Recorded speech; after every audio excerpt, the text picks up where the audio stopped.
അയോധ്യയിൽ നിങ്ങൾ കഴിയുമെങ്കിൽ പോയി നോക്കണം. അയോധ്യയിൽ പോയി നോക്കണം. രണ്ട് കാര്യം, ആ ചരിത്രമൊക്കെ അവിടെ നിൽക്കട്ടെ. മുസ്ലിം ഉമ്മത്തിന്റെ പാരമ്പര്യ ചരിത്രവും ഇന്ത്യൻ ആർക്കിയോളജി ചരിത്രമൊക്കെ അവിടെ വെക്കാം. ബാബരി മസ്ജിദ് നിലനിന്നിരുന്നു പറഞ്ഞ അയോധ്യ ഇന്ത്യൻ ജനതയിൽ മുസ്ലിം ഉമ്മത്തിനെ ഇത്രമാത്രം ഭീതിവൽക്കരിക്കാൻ, ഭീകരവൽക്കരിക്കാൻ ആയുധമാക്കി മാറ്റിയ ആ മണ്ണിലൊന്നു പോയ ഒരു ഹൈന്ദവ സഹോദരനുണ്ടെങ്കിൽ അവന് മനസ്സിലാകും ഇത് കള്ളമാണ്, ഇത് നുണയാണ് എന്ന് മനസ്സിലാകും. ആ സ്ഥലത്ത് പോയിട്ടുള്ള ഒരാളാണ് ഞാൻ. അതുകൊണ്ടാ പറയാം, ഞാൻ ഈ സ്ഥലം പോയി കണ്ടിട്ടുള്ള ആളാണ്, വെറുതെ അങ്ങ് പറയല്ല.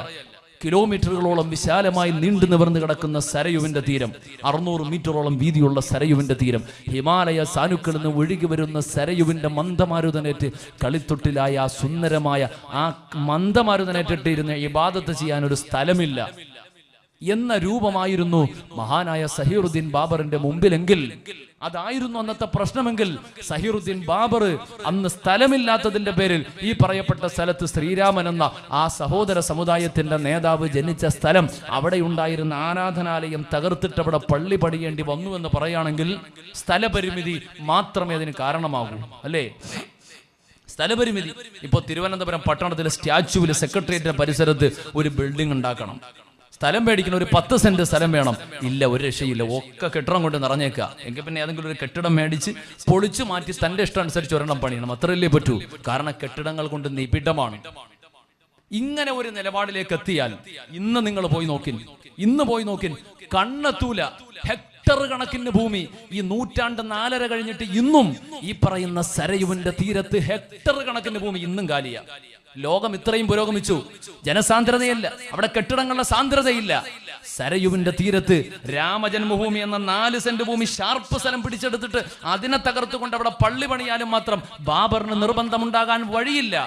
കാരണം സ്ഥലപരിമിതി ഇന്നുമില്ല, ഹെക്ടർ കണക്കിന് ഭൂമി ഇന്നും കാലിയ. അപ്പൊ പിന്നെ സ്ഥലപരിമിതിയുടെ വിഷയം പറയണോ? ഇനി രാമജന്മഭൂമിയിലെ ശ്രീരാമന്റെ ആ ജന്മഭൂമിയിൽ ഉണ്ടായിരുന്ന അമ്പലം തകർത്തു എന്ന് പറഞ്ഞെങ്കിൽ സാമാന്യം ബുദ്ധി ഉപയോഗിച്ചൊന്ന് ചിന്തിക്കണം. അമ്പലങ്ങളോട്, ഇതര വിശ്വാസികൾ ആരാധനാലയങ്ങളോട് അറപ്പും വെറുപ്പുമുള്ള വ്യക്തിയായിരുന്നു ബാബറെങ്കിൽ നിങ്ങളത് ആ യൂട്യൂബിൽ കയറിയിട്ട് ഒന്ന് അയോധ്യ അടിച്ചു നോക്കി.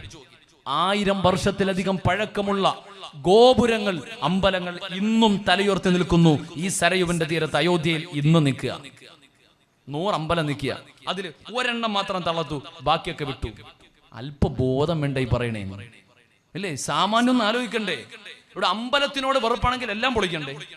അമ്പലത്തിനോട് വെളുപ്പാണെങ്കിൽ എല്ലാം പൊളിക്കണം. എന്തേ ഒരെണ്ണം മാത്രം?